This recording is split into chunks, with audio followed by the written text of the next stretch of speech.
Sabi, sir, ano na po balita sa mga politiko, kontraktor, bakit wala pa kayang nakakasuhan? Mayroon ang nakakasuhan. Nakulong na nga si Revilla eh. Ang ipinagtataka natin dito, si Chess Escudero. So, hayaan na yan kung ano ang gagawin eh.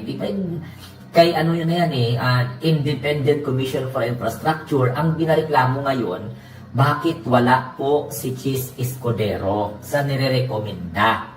Ngayon, isa sa mga kahaka natin, nirerekomenda kasuhan si Speaker Martin Romualdez. Pero wala po sinasabi na link doon kay Speaker Martin Romualdez. Ang gusto lang naman ng mga DDS ay makulong si Martin at saka si Chess Escudero. Kahit tayo ng mga loyalista, kailangan nagtatanong tayo bakit hanggang ngayon si Chess Escudero hindi kasali. Siguro malakas yung kapit, hindi natin alam kung ano mangyayari. Pero seryoso po yung administration. Actually nga, kaalyado nga ni PBBM si Ramon Revilla, hindi nga nakaligtas, di ba? Lahat nga ng motion ni Ramon Revilla, ni Ramon Bong Revilla Jr., denied ng korte. Lahat ng kanyang request. Andyan naman yung patuloy pa rin na andyan yung mga tinanggal na sa pwesto, andyan yung pinakakasuhan, recommended by the ICC, by the ICI, plus yung recommendation po ng Senate Blue Ribbon Committee. Si Joel Villanueva, baka sa Lunes, abangan natin yon. Kasi pag once na lumabas ang pangalan ni Joel Villanueva, Chess Escudero, Chess Escudero, Joel Villanueva, and Jinggoy Estrada, ayan, pag halimbawa na isasama na ang report. Kasi wala pa naman hindi pa naman napirmahan ng mga senador ang report, di ba? Ang nabalitaan natin, binawi ng 3 senador ang kanyang perma kasi nga partial committee report lang po yun ng BRC or ng Bureau, tawag nito ng Blue Ribbon Committee, partial. Ang gusto ng mga senador, kompleto na bago sila magperma. Ngayon, siyam ang minority. Nagtatago pa si Bato. Ngayon, magiging kawawa pa si Bongo. Ngayon, pag mag-privilege speech na, pag halimbawa dalahin na ng Blue Ribbon Committee sa plenary, ang what we call this, ang committee report, that will be the time na i-adapt.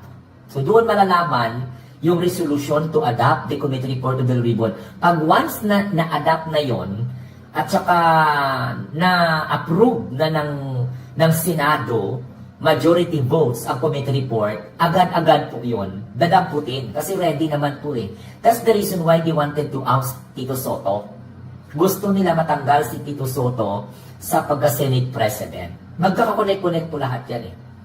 Munting kay idol kita kasi pag mali sa'yo, mali, pag tama ginagawa sa bayan. Kasi alam mo hindi natin pwedeng sabihin na ganito, ganyan. Huwag tayong magbigay ng impression sa mga DDS na mga mahina yung utak na itong si Bato at saka si Bongo ay makikipag-negotiate. Kahit makipag-negotiate pa sila sa administration, kahit bumoto pa sila against or favor, for example, kahit bumoto pa sila favor sa impeachment ni Sara, hindi po guarantee yun na hindi po sila mapapadala sa ICC because may obligation tayo sa Interpol. Correct? Ang gusto ni Cayetano, dadaan pa sa tinatawag na local court. Abangan na lang natin kasi sabi po ni Ombudsman Boying Rimulya, nakahanda po ang arresting officer. Anytime, pag once na mayroon ng recommendation, nakasuhan, actually may kopya na po ang Ombudsman dyan. Pag once na na-adapt na ng Senado, again and again, plus the report of the ICI or Independent Commission for Infrastructure, agad-agad po talaga yan, maglalabas po ng warrant of arrest. So pag once na lumabas ang warrant of arrest, automatic, dadamputin talaga sila or magsusurrender po sila. Yan. Si Robin gusto sumama kay Bato at Bongo kapag naaresto sila sa Interpol. Hangag man ang alinganganga ina. Kahit gustuhin pa ni Robin na magsama, hindi siya isasama, kaya hindi man siya kasama doon sa kaso. Pag hindi nyo malumpo yung BP, tudas kayo, bakit mamamatay tao ba si Sara? Nung tudas? Kung hindi kami makakain, kung maging presidente man si Sara Duterte, tingnan niya para hindi siya maka-almusal ng batikos araw-araw.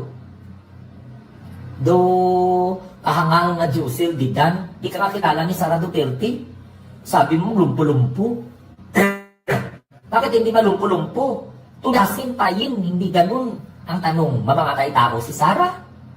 Maliban na kung mamamatay tao si Sara. Sara Duterte, are you listening at this point of time? Pag halimbawa daw na hindi daw namin kayo mapapalumpo, tudas daw kami, ano bang kaya mong gawin? Ipapatay mo kaming lahat? O halimbawa, hindi bubuto sa iyo yung a matter of 50 million. O ano ngayon, papatayin mo lahat ng 50 million? Sabi, abnormal. Yan ang problema sa inyo. Yan yung katanga-tanga. Ako, I'm calling the attention of Sara Duterte. Are you a killer? Are you a criminal? Kasi sabi ni Giselle Dinan, na supporter mo, tapos daw kami, tudas daw kami. Pag mga ganyan, huwag kayong mag-ano dito, kaya ako ginabigyan ko kayo ng idea, mga DDS, diba? Pero, ang problema sa inyo, nag-exceed kayo sa limit. Kayo na pumapasok dito, ayaw nyo pang mag-ano sa explanation ko, tanga-tanga lang. Pag hindi daw malumpo, bakit? Hinihising ba namin yung gaga ngayon? Di ba?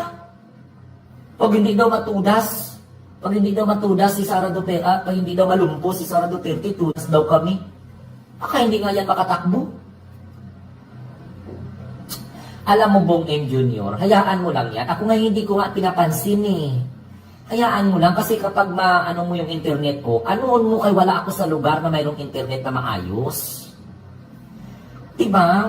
Kapag halimbawa putol-putol, hayaan mo na lang kasi ma-distract ako. Alangan patayin ko to. Do not mind kung halimbawa putol-putol ang internet ko. Ano mo kasi ganito lang yung makaya ko. Okay kung sa bahay ito kay okay ang internet ko eh. Kahit nga ako, nag-load nga ako ng 1,000 eh. Nagasto nga ako eh. Hayaan nyo na, as long as nakarinig yung iba. Eh baka mamaya problema mo pang cellphone mo. Di ba?